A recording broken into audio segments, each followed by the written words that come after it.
Hello everyone, this is Jeevan and welcome to my YouTube channel keep smiling keep helping. दोस्तों, AME field को लेके बहुत सारे लोगों के मन में बहुत सारे डाउट्स हैं।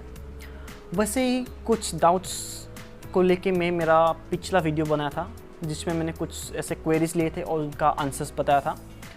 आज फिर से वैसे ही कुछ क्वेरीज और उनका आंसर्स लेके मैं ये वीडियो बना रहा हूँ। आई होप मेरे वीडियो से कुछ लोगों को फ़ायदा होगा और उनके थोड़ा बहुत डाउट्स क्लियर होंगे। मेरा वीडियो स्टार्ट करने से पहले मैं आपसे रिक्वेस्ट करना चाहता हूँ कि अगर आपने मेरा चैनल को अभी तक सब्सक्राइब नहीं किया तो उसे प्लीज़ सब्सक्राइब कर लीजिए। So let's start the video. So पहला क्वेरी है, after how many years I can become cat B AME. मैं कितने साल के बाद कैट बी एमी बन सकता हूँ? आप कितने साल के बाद कैट बी एमी बन सकते हो वो आपके ऊपर डिपेंड करता है, क्योंकि अगर आप मॉड्यूल्स निकालने में टाइम लगा दोगे, डिले कर दोगे तो आपका लाइसेंस मिलने में डिले होता जाएगा। एज़ पर रूल क्या है वो मैं आपको बताता हूँ। आपको पहले कॉलेज का जो ड्यूरेशन है, कॉलेज का कोर्स का जो ड्यूरेशन है वो आपको पहले कंप्लीट करना है। उसके बाद आपको सारा मॉड्यूल जितना है, जो लाइसेंस के लिए आप अप्लाई, जैसे मान लीजिए आप कैट बी के लिए अप्लाई करोगे तो आपको 11 मॉड्यूल्स निकालना है, तो आपको सारा 11 मॉड्यूल्स क्लियर होना है। उसके बाद आप जो एयरक्राफ्ट के लिए जो एयरक्राफ्ट का लाइसेंस के लिए आप अप्लाई करोगे वो एयरक्राफ्ट में आपको टाइप ट्रेनिंग करना पड़ेगा और OJT करना पड़ेगा।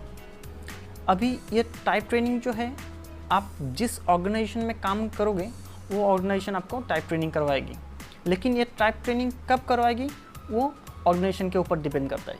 क्योंकि अगर ऑर्गेनाइजेशन का वैकेंसी है कि उनको फुल स्कोप इंजीनियर चाहिए, लाइसेंस इंजीनियर चाहिए, तो आपको जल्दी टाइप ट्रेनिंग मिल जाएगा। और अगर रिक्वायरमेंट नहीं है तो आपको रुकना पड़ेगा, डिले होगा। और OJT के लिए भी आप जिस ऑर्गेनाइजेशन में काम करेंगे वो ऑर्गेनाइजेशन ही आपको OJT करवाएगा। तो ये सब मिला के एग्जैक्टली कितना टाइम लगेगा वो कहना मुश्किल है, लेकिन मिनिमम 7 to 8 ईयर्स तो लग ही जाएगा लाइसेंस मिलने में आपको। ये मैं बता रहा हूँ आपका कॉलेज का जो ड्यूरेशन है वो छोड़ के, उसके बाद भी आपको 7 to 8 ईयर्स तो लग ही जाएंगे as a full scope license engineer बनने में। सो अगला क्वेश्चन है, which is best, category A और कैटेगरी B? सो मैं इस क्वेश्चन का आंसर एकदम सिंपल तरीके से देना चाहता हूँ। Category A license holder engineer जो काम करके साइन कर सकता है, और category B license holder engineer काम करके जो साइन कर सकता है, उसमें बहुत डिफरेंस है। आसान भाषा में कहा जाए तो कैटेगरी B लाइसेंस होल्डर का power, signing power category A license holder से ज़्यादा होता है। उनका साइनिंग अथॉरिटी जो होता है वो कैटेगरी B से ज़्यादा होता है। तो हमें हमेशा कोशिश करना चाहिए कि हमें कैटेगरी B लाइसेंस मिले। कैटेगरी A लाइसेंस भी अच्छा होता है, लेकिन हम लोग हमेशा कोशिश करना है, हमें फुल स्कोप बनना है, कैटेगरी B लाइसेंस निकालना है। सो कौन सा बेस्ट है करके ऐसा एग्जैक्ट आंसर देने का ऐसा यहाँ ये क्वेश्चन में है नहीं।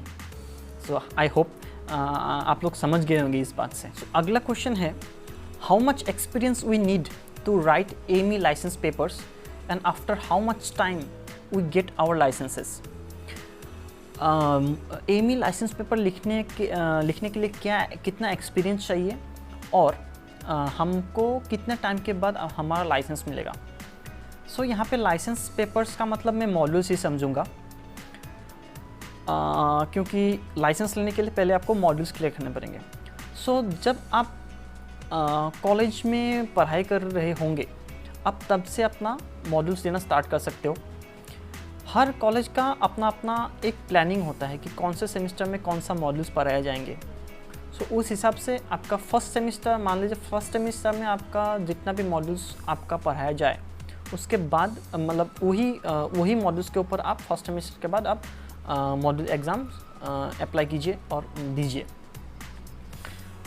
और लेकिन उससे पहले इम्पॉर्टेंट चीज़ है कि आपका मॉड्यूल्स देने से पहले आपको कंप्यूटर नंबर आना ज़रूरी है। तो आप उसके लिए आप परीक्षा.gov.in में जाके आपको पहले कंप्यूटर नंबर के लिए अप्लाई करना पड़ेगा।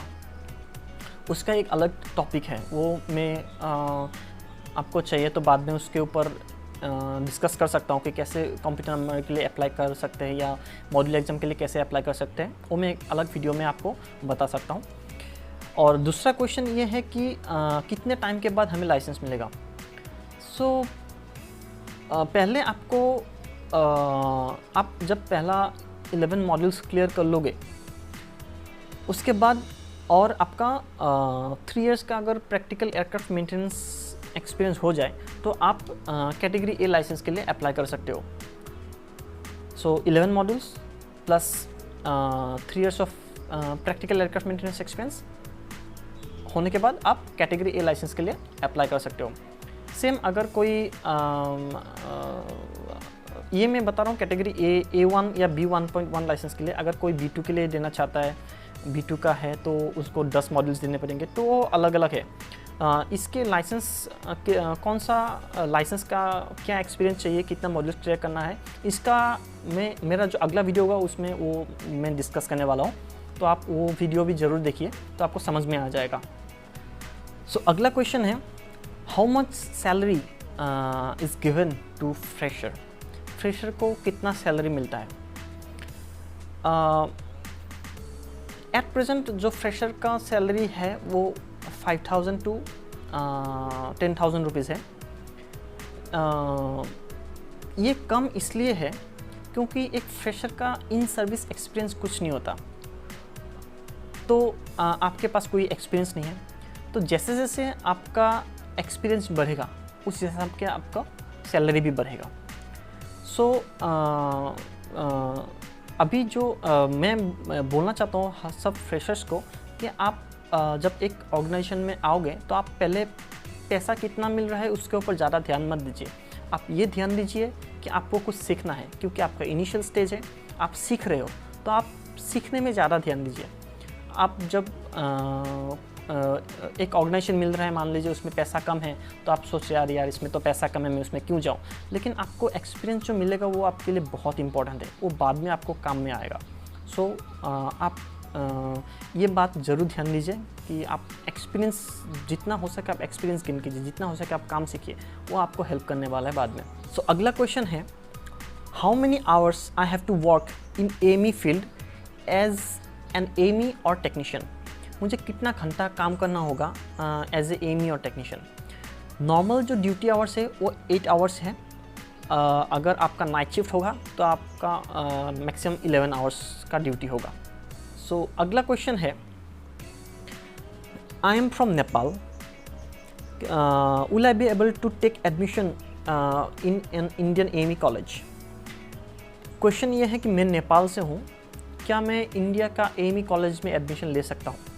जी हाँ, आप बिल्कुल इंडिया के एमी कॉलेज में एडमिशन ले सकते हो। आप अगर नेपाल या भूटान से हो, जो भी कैंडिडेट्स नेपाल या भूटान से हैं वो आराम से इंडिया में कोई भी एमी कॉलेज में एडमिशन ले सकता है। बाकी दूसरे कंट्रीज़ का भी कैंडिडेट्स आके एमी कॉलेज में एडमिशन ले सकते हैं इंडिया में, लेकिन एक्सेप्ट मतलब नेपाल और भूटान को छोड़ के बाकी सबको एक सिक्योरिटी क्लियरेंस लेना पड़ेगा DGCA से एडमिशन लेने से पहले। नेपाल और भूटान के कैंडिडेट्स को कुछ सिक्योरिटी क्लियरेंस वगैरह की ज़रूरत नहीं है। सो अगला क्वेश्चन है, how many modules I can give at a time. मैं एक साथ कितना मॉड्यूल्स दे सकता हूँ? आप एक साथ एक कैटेगरी का मैक्सिमम 4 मॉड्यूल्स दे सकते हो। एक टाइम में आप एक ही कैटेगरी का लाइसेंस अप्लाई कर सकते हो और एक लाइसेंस मतलब एक कैटेगरी का आप मॉड्यूल्स अप्लाई कर सकते हो और मैक्सिमम 4 मॉड्यूल अप्लाई कर सकते हो। मान लीजिए आप कैटेगरी 1 का जब फॉर्म फिलअप करोगे वेबसाइट में pariksha.dca.gov.in वाला जो वेबसाइट है उसमें आप अप्लाई करोगे तो पहले एक ही कैटेगरी सिलेक्ट करना है आपको, या तो कैटेगरी A या B1.1 ऐसे। तो एक कैटेगरी का आप 4 मॉड्यूल्स अप्लाई कर सकते हो एक टाइम पे। लेकिन मैं आपको सजेस्ट करता हूँ आप 2 से ज़्यादा मॉड्यूल्स अप्लाई मत कीजिए, क्योंकि अगर एग्ज़ाम जो होगा वो ये नहीं देखेगा कि आप एक बंदे का कितना मॉड्यूल्स है। हो सकता है कि आपका 2 मॉड्यूल्स ओवरलैप हो जाए और आप तो एक टाइम में एक ही एग्ज़ाम दे पाओगे। सो आप मैक्सिमम 2 मॉड्यूल्स ही भरिए एक टाइम पे, और आप अगर ज़्यादा मॉड्यूल्स भरोगे आपका पढ़ाई भी नहीं होगा, आप कॉन्फ्यूज हो जाओगे कि कौन सा मॉड्यूल्स का क्या पढ़ा था। अगला क्वेश्चन है, I am from defence background, can I apply for AME license. मैं डिफेंस से हूँ, क्या मैं AME लाइसेंस के लिए अप्लाई कर सकता हूँ? जी हाँ, आप बिल्कुल AME लाइसेंस के लिए अप्लाई कर सकते हो। अगर आप जो भी पर्सन सिविल एविएशन के बाहर काम कर रहे हैं, जैसे कोई डिफेंस सर्विस में है या कोस्ट गार्ड में है या एयरक्राफ्ट मैन्युफैक्चरिंग यूनिट में है, और उन लोग का अगर एक्सपीरियंस 12 ईयर्स का है एयरक्राफ्ट मेंटेनेंस का, तो वो लोग मॉड्यूल्स क्लियर करने के बाद आराम से ये AME लाइसेंस के लिए अप्लाई कर सकता है। अगला क्वेश्चन है, which stream will be best for me, avionics और मैकेनिकल? कौन सा स्ट्रीम अच्छा है, एविनिक्स या मैकेनिकल? दोनों स्ट्रीम का अपना अपना एडवांटेजेस है, और वो आपका इंटरेस्ट के ऊपर भी डिपेंड करता है कि आप कौन सा स्ट्रीम चूज़ करोगे। क्योंकि अगर आपको इलेक्ट्रिसिटी या इलेक्ट्रॉनिक्स रिलेटेड चीज़ें अगर ज़्यादा पसंद है या आपको वो चीज़ें अच्छी तरह समझ में आता है, तो आप एविनिक्स स्ट्रीम चूज़ कीजिए, और अदरवाइज़ आप मैकेनिकल स्ट्रीम चूज़ कर सकते हैं। सो अगला क्वेश्चन है, AME मॉड्यूल्स पास करना कितना डिफ़िकल्ट है? AME मॉड्यूल्स पास करना आसान है, डिफ़िकल्ट नहीं है। अगर आप कॉलेज में जो सिखाया जाता है वो चीज़ में आप अच्छी तरह ध्यान दोगे, पढ़ाई अच्छी तरह करोगे, तो AME मॉड्यूल्स क्लियर करना मुश्किल नहीं है। जो मॉड्यूल्स में जो क्वेश्चन है आएगा वो मल्टीपल चॉइस टाइप आएगा, 4 ऑप्शंस के साथ आएगा, आंसर्स में 4 ऑप्शन के साथ आएगा, तो स्कोर करना बहुत ईजी है, आराम से मॉड्यूल्स सारे निकल जाते हैं। अगला क्वेश्चन है, क्या AME कॉलेज में ज्वाइन करने के लिए कोई एंट्रेंस एग्ज़ाम देने की ज़रूरत है? ये क्वेश्चन के ऊपर मैं ऑलरेडी एक वीडियो बना चुका हूँ AME CT एग्ज़ाम को लेके। आज फिर से ये क्वेश्चंस मुझे बार बार बहुत सारे मेरे दोस्तों ने पूछा है कि एंट्रेंस एग्ज़ाम देना ज़रूरी है क्या? नहीं, कोई भी एंट्रेंस एग्ज़ाम देने की ज़रूरत नहीं है। आप अगर AME फील्ड में आ रहे हो तो आपको कोई भी एंट्रेंस एग्ज़ाम देने की ज़रूरत नहीं है। अभी रिसेंटली AME CT का एक बहुत एक क्रेज़ चल रहा है ये एंट्रेंस एग्ज़ाम का, AME CT देना है, या कोई बोलते हैं AME JEE joint entrance examination देना है AME कॉलेज में एडमिशन लेने के लिए, और ऐसा बहुत कुछ एंट्रेंस एग्ज़ाम का नाम में सुनने में आ रहा है। तो मैं बताना चाहता हूँ, ये किसी भी एंट्रेंस एग्ज़ाम के चक्कर में मत जाइए। आपको क्या रिक्वायरमेंट है, आप एक कॉलेज में जब जाओगे एडमिशन लेने के लिए, तो वहाँ पे आपका 12th का मार्कशीट देखेगा, आपका फिजिक्स केमिस्ट्री मैथ्स है कि नहीं वो देखेगा, और आपका मेडिकली आप फिट हो कि नहीं, मतलब आपका कलर ब्लाइंडनेस तो नहीं है या तो नाइट ब्लाइंडनेस नहीं है, बस वही चेक करेगा। आपका ये नहीं चेक करेगा कि आपका एंट्रेंस एग्ज़ाम में कितना मार्क्स आया था। हो सकता है कि कोई कॉलेज एंट्रेंस एग्ज़ाम का मार्क चेक करे, लेकिन आई डोंट नो, मुझे पता नहीं है कि ऐसा कॉलेज चेक करता है क्या, और मुझे नहीं लगता है कि ये चेक करते होंगे कोई भी कॉलेज। और DGCA भी इस बात का ऑलरेडी क्लेरिफिकेशन दे चुका है कि वो लोग ऐसा कोई भी एंट्रेंस एग्ज़ाम अप्रूव नहीं करते हैं। सो मैं आप सबसे बोलना चाहता हूँ कि ऐसा कोई भी एंट्रेंस एग्ज़ाम देने की ज़रूरत है। हाँ, एक बात हो सकता है जो कि मैंने वो मेरा पहला वाला वीडियो में बताया था, जिसमें मैंने वो AME CT एग्ज़ाम के बारे में बताया था कि कॉलेजेस अपने तरफ से इंटरव्यू या एंट्रेंस एग्ज़ाम कंडक्ट कर सकते हैं अपने तरफ से। वो ऑल इंडिया लेवल का नहीं होगा वो एंट्रेंस एग्ज़ाम। अपने तरफ से जो कैंडिडेट जाएगा उनके कॉलेज में अप्लाई करने के लिए, उनका एक इन हाउस एंट्रेंस एग्ज़ाम ले सकता है, वो कॉलेज का अपना होगा। So that's it. सो आज का ये वीडियो का इतना ही था। आई होप आपका कुछ डाउट्स क्लियर होंगे इससे, और अगर आपका फिर भी कुछ क्वेश्चंस है तो आप कमेंट करके मुझे पूछिए, या तो आप मुझे इंस्टाग्राम में भी मैसेज करके पूछ सकते हो, या तो आप मुझे फेसबुक के मैसेंजर में मैसेज करके पूछ सकते हो। और आज का वीडियो मैं यहीं ख़त्म करता हूँ। मेरा अगला वीडियो आने तक keep smiling, keep healthing. Thank you.